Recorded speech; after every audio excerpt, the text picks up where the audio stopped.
Matt Marcone for MMA Exposed here at the Show Your Strength charity event, just finishing up the Jens Pulver driven documentary. And Mark, first of all, what did you think of Jens' documentary? You know, it's pretty powerful. You know, it's quite a story, and I know Jens personally, and anytime you watch something like that, you know the personal side of it as well, it hits a little harder. Yeah, the guy struggled so hard outside of the UFC, and that's the thing I didn't realize before I watched that documentary, you know, talking about all the abuse and the struggles that he went through.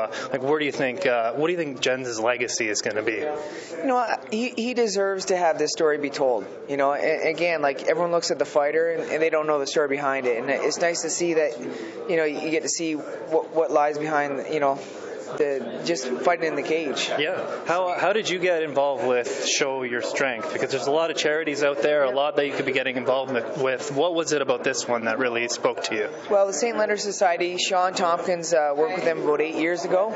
So it was something with like underprivileged youth in our area, and we let them train in the gym, and something that we always get involved with, and they want to support it, and so we're always going to support something that, you know, that we've always been a part of. Yeah, you had to have been pretty stoked about Chris Clements's UFC debut there, eh? Not only winning, but what could have easily been fight of the night. And then Sam Stout coming up against, it'll be, who is it? Spencer Fisher, right. Both really experienced guys. How do you see that one going, and what does he need to do to get it? I think Sam's kind of grown as a fighter where Spencer's kind of plateaued, I believe. Like, you know, I think Sam can be the world champion at one time, and I think this is the fight that kind of takes him to that next level. You know, they got one fight apiece. You know, they both won one, and I think this is the fight that really takes Sam to the next level, and he gets to showcase, you know, where he's at right now as a fighter.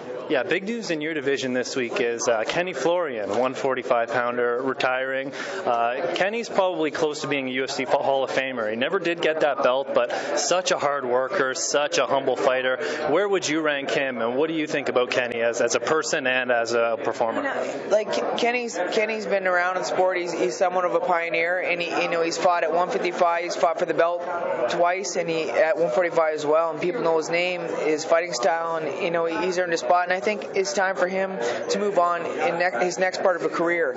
And he's worked for ESPN. I think he does a great job in the broadcasting, and, you know, I think it's time for him to move on. It's nice to see. It's nice to see. Yeah, I think he's a great broadcaster too. One more question. I don't know. You're Canadian. You've been watching the Stanley Cup Finals. Who's your pick in that one?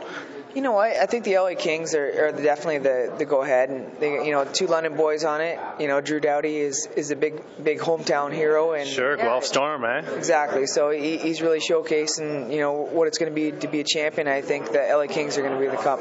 I know you've been doing chain interviews all day, but is there anything you want to say to your fans or to any of your sponsors? You know, I just always appreciate all the support. You know, especially being Canadian, it's nice to have the hometown support, and, you know, always fight for Canada as well. That's great. Thanks for your time, Mark. Thank you. Take care.